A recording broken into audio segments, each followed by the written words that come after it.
quite important to curate a campaign collaboratively on matters menstrual health, given all the period shame, stigma, and other challenges that girls and young women who are menstruating continue to face in this country. It's important to think that young people know what they want. It's a matter of how do they pursue it. And that's a matter of how we are fast, but we need to learn. We need to look back and strategize and ensure that everything we do, we have a way of achieving outcomes out of it. And even us being here is an outcome. It's an outcome that we have girls from the communities in this space with us. It's an outcome that we have the circle of wise women here with us. It's also an outcome that we have Womankind Worldwide all the way from the UK to be here with us to celebrate the girls, but to look at how can we strengthen the work better. There's Syria Mwezi here. It's just discussing things around our periods, how to celebrate our periods, how to accept ourselves better. Sex education, menstruation is taboo language between a mother and a child. Most girls, the secrecy of menstruation still prevails today. And I keep asking, why can't we have a space where we can teach children around these issues? Because that education is so important to their next steps. Adolescence is the most defining moment of your life. It's not whether you get an A or a D. It is what happens during your adolescence that may very well change your life and move you one particular way or another. So I'm one of the people who keep saying, can we have sex education? We are flashing down the lives of millions of the majority of our population because of just that thing, not speaking about these issues.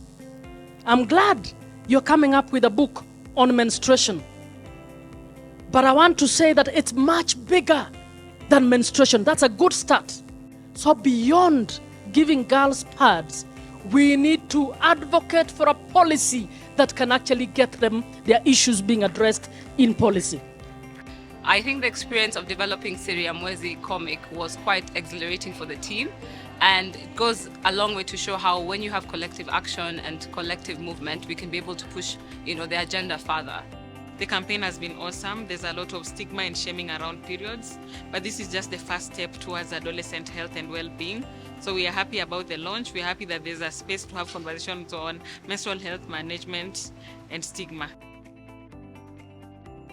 Importance of initiatives like this is that we continue to change the mindset, because the conversations cannot stop. They have to continue. They continued when we were younger, and they have to continue when we're older for those who are coming after us. I think there needs to be mainstreaming of this conversation. Include everyone, boys especially. Have boys understand what is going on in the bodies of girls.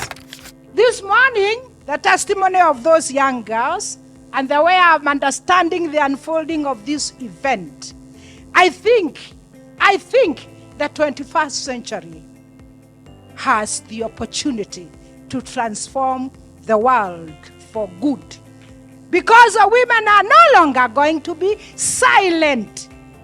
The fundamental concern of the identity of the woman, the fundamental manifestation of what makes a woman has been hidden, has been distorted, has been derailed.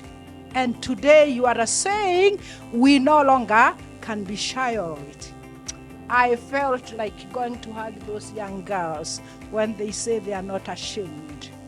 Why should you be ashamed? It is somebody else who makes you ashamed. Why do they make you ashamed? Because they want to dominate and control you. Full stop. There is nothing else. And that has been the genesis of the civilization and the history we know in all facets of life, be it church, the community, wherever. The women don't talk when others are talking. The women can't. And it goes, even our education system. I celebrate this day, International Day for you young women. You will not experience what we experience, I promise you. And go for it. Go for it. Go for it. We need creative women and men to transform this world to be a world of all of us. That has been my passion since I was a young girl. When we were growing up, things were totally different from now. We used leaves, we used whatever old clothes available to protect ourselves.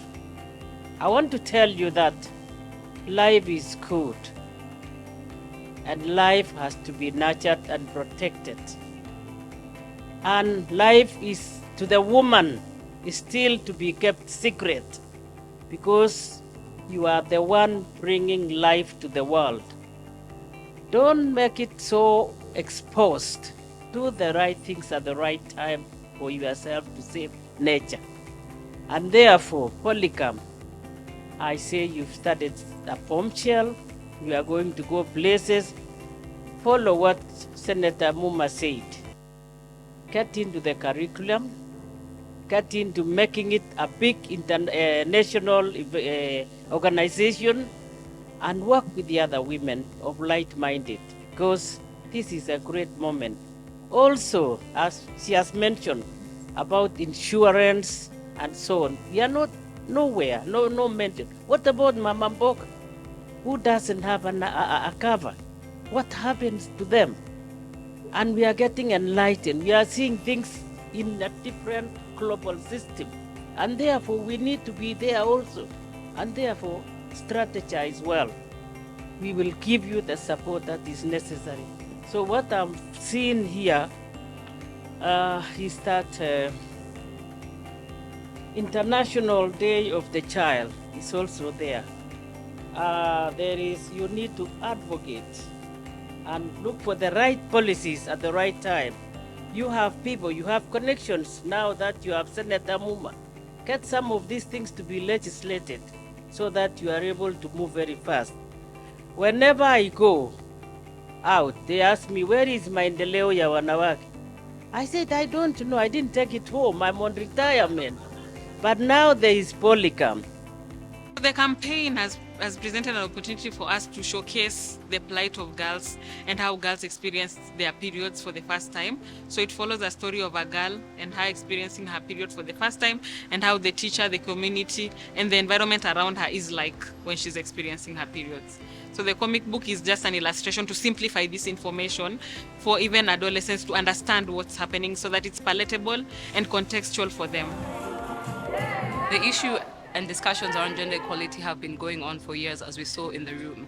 But one of the things that is really exciting me, particularly about this project, is the fact that the voice of the girls is coming out through the Syria Mwezi comic, and it's also a relatable way in which they're able to learn, for example, about menstruation health. Because I think that's also been a very huge gap in how we're translating the information that we do know in the social sector, and how the stakeholders we're targeting, they're able to translate that information. So I think the fact that the book is accessible, it's inclusive, it's easy to understand, and it's actually an exciting read. So it's quite exciting, and it was also very exciting to hear the girls speak into the power that they do know that they have. We're working towards cancelling the stigma that surrounds everything to do with adolescent health. We always say Gpende at Polycom. That is why our sanitary towels, they are written Gpende. One of the challenges that we've been given here is that this issue is multifaceted. It's not about, for example, just identifying that menstrual health and menstrual dignity is something that needs to be addressed, say through production or distribution of sanitary towels. There are other health-related issues, education issues, economic issues that need to be addressed. And this can also be done from a policy and legislative perspective. So these are some of the collaborations we'll be looking at in terms of taking forward this work. It was a super exciting experience, super important, super seminal to the journey that we're taking in terms of changing how we see periods, in terms of changing how we see period shame. It was a fascinating experience to engage with the girls on the same thing, because the way we used to think about periods is completely different from how people think about periods now. It's so mind-blowing to see how it has changed since we were kids. Kids now are talking to their fathers about their periods. That's never a thing that I would have done. But also there's still a bit of shame, and it also kind of highlights the importance of bringing everyone into the conversation and not just the girls, which I think is something we've really managed to do with this book. So I'm looking forward to seeing how it's going to go. On this International Day of the Girl Child, I'd like to celebrate the girls who have walked the path before. I'd like to celebrate the circle of wise women who are able to tell us how it was then. The women who have walked before and the girls who are walking the path right now. We must just bring everyone into the room, because that is when we can know that we have actually moved forward. We cannot talk about celebrations if we have nothing to celebrate. So as we celebrate the International Day of the Girl Child today, we are celebrating our circle of wise women. We are celebrating the gladiators, the eyes who have just walked the path. We are celebrating the firebrands and even the femi ninjas. Those are the young girls who are walking the path right now. Let's all walk together and let's all hold each other's hands as we walk the path. We are all women. Once a woman, always a woman. Thank you. I want to congratulate Polycom and Womankind who have come together to start this journey, and I want to assure them that where you're beginning is the good place to begin. We are in a country where we have a huge population of 35 and below being young people, and majority of these people, young people and adolescents, are not well catered for in policy. A lot has happened over the years, and a lot has happened around the issue of menstrual hygiene and health. And we have reached that level where we need to up the game by having more bolder conversation around menstrual health, menstrual hygiene, and even bolder steps to come up with policies that can support adolescents, laws that can support adolescents, and budget lines that can support services for adolescent health. Adolescent health or adolescence is the most defining moment of every human being, and I am glad that we have our girls, young women, organizations, and even young men who support, because I could see this book was developed by both ladies and young men, and I want to commend all of them and ask that we continue working on this, and to encourage Polycom and Womankind and all young ladies, including the young ladies from the schools, to be part of coming up with solutions so that we can deal not just with menstrual health, but beyond menstrual health, to include all issues relating to adolescent health. Thank you very much.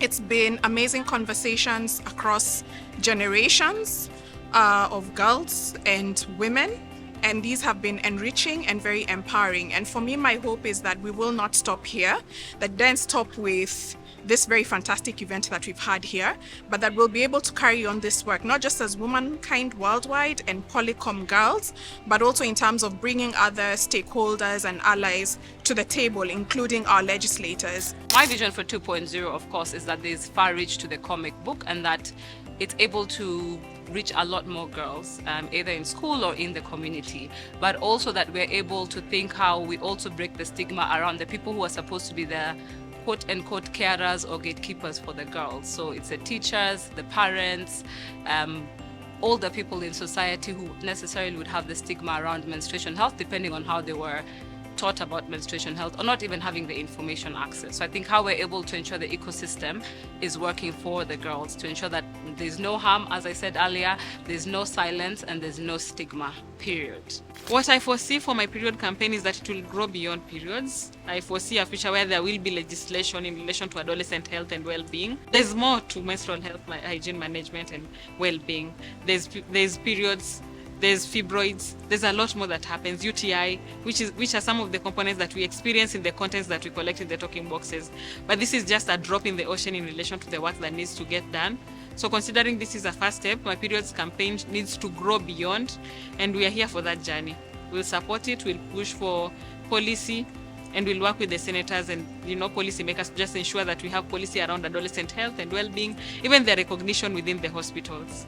So first of all, I appreciate the girls in Kibra who co-created this comic book because they breathe life into this campaign. I also appreciate the young women that we work with in the organization. Of course, I appreciate Womankind Worldwide because they've journeyed with us in this journey of this campaign from its birth to now its existence. And now we look forward to what will churn out of this, what will grow out of this initiative that we've started together.